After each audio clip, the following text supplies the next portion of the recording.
ये तीसरी बैठक थी। पटना, बेंगलोर, मुंबई। इस पूरे बैठक में तीसरी बार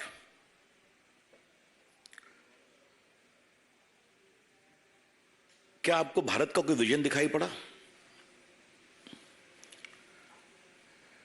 क्या गरीबों के कल्याण के लिए कोई प्रामाणिक विकल्प सामने आया?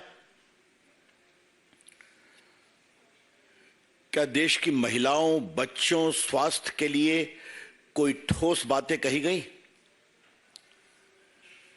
क्या भारत की संप्रभुता, सुरक्षा, आतंकवाद के खिलाफ प्रामाणिक संकल्प का कोई संकेत दिया गया? और क्या देश के विकास, ढांचागत और औद्योगिक विकास की कोई रूपरेखा प्रस्तुत की गई? In the third meeting of the so-called alliance, there was no vision for the development of India, no roadmap for the upliftment of poor,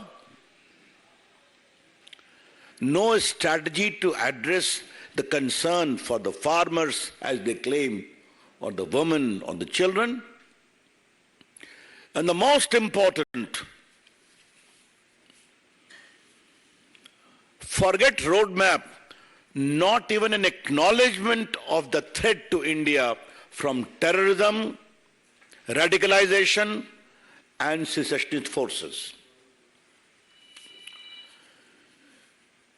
Bharat में डाइवर्सिटी है। ये लोग भारत में विकल्प की तलाश करने निकले हैं और इनकी पूरी कोशिश सिर्फ एक है, नरेंद्र मोदी जी को मन भर गाली पढ़ो। That's all. Their only recurrent theme is abuse Shri Narendra Modi ji as much as possible. तो आज के उनके प्रेस में और आज के उनके टिप्पणियों में विकल्प की तलाश नहीं थी, कौन नरेंद्र मोदी जी को कितना शापित कर सकता है इसकी प्रतिस्पर्धा थी। There was only competition as to who exceeds whom in cursing, abusing Narendra Modi ji. ये लोग चले हैं देश को बनाने के लिए। ये आरोप लगाते हैं कि नरेंद्र मोदी जी स्वयं और उनकी सरकार अधिनायकवादी है, सवालों का जवाब नहीं देती, संविधान के अनुसार नहीं चलती। मैं आप पत्रकार मित्रों से आज एक बात कहना चाहता हूं, यह तीसरी बार हुआ है कि नेता बैठे हैं, कोई पत्रकारों के प्रश्नों का जवाब नहीं दिया गया। आई एम रिपीटिंग, पटना में एक दो सवाल हुआ, फिर नीतीश जी ने कहा हो गया। बेंगलुरु में कहा गया समय नहीं है, और मुंबई में आपने देखा। तो आप सवालों का जवाब नहीं देंगे, प्रेस कॉन्फ्रेंस करेंगे, कैसी ऑर्गेनाइज हुई छोड़िए, उस पर मुझे कुछ नहीं कहना, लेकिन आरोप हम पर लगाएंगे। ये कौन सा आचरण है भाई? लेकिन आज मुझे सबसे कौतूहल हुआ है,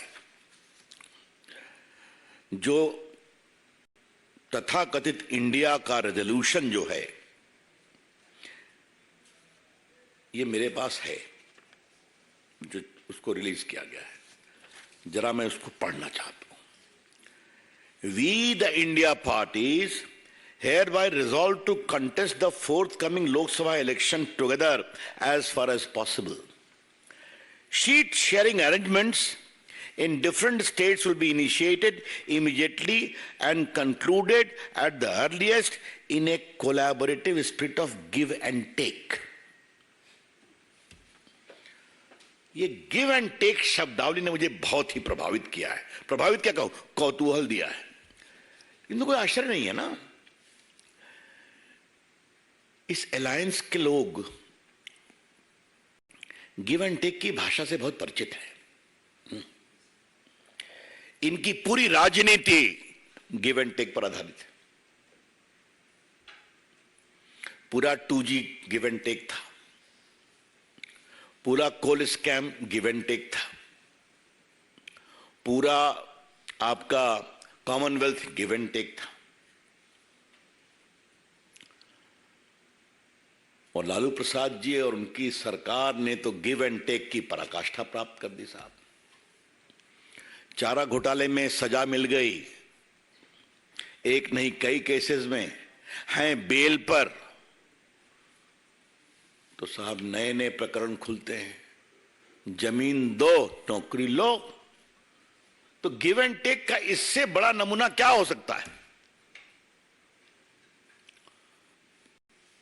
मैंने एक बार कहा था और आज इनकी बैठक के बाद, इनके प्रस्ताव के बाद उसको मैं दोबारा दोहराना चाहूंगा।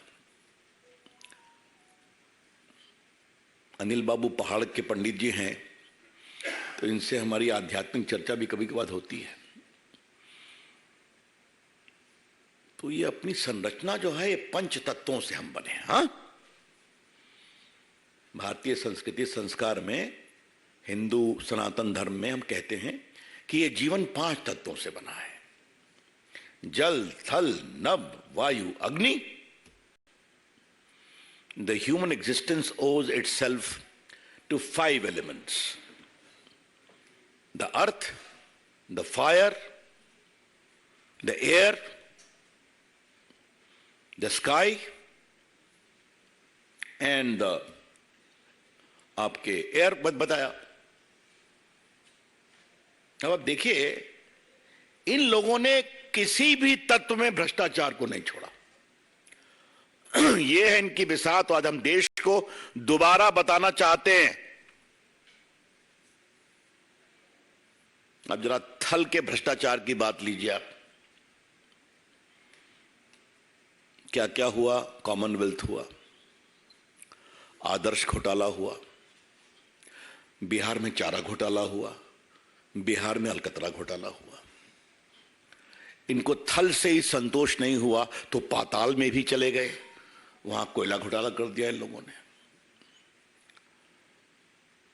आकाश में हेलीकॉप्टर घोटाला कर दिया। और वायु क्या है? 2G तो वायु से ही चलता है ना, तो पूरा तो 2G या स्पेक्ट्रम घोटाला है वायु के साथ। समुद्र की, जल की बात लीजिए तो सबमरीन घोटाला हुआ वहां पर। और अग्नि के बारे में बहुत चर्चा हम लोग कर चुके हैं कि बीकानेर में जो दामाद श्री को जमीन दी गई है, सूर्य के किरणों से अग्नि निकालने के लिए वहां प्लांट लगाए जाएंगे, उसमें कितना FIR हुआ आप जब भी जानते हैं।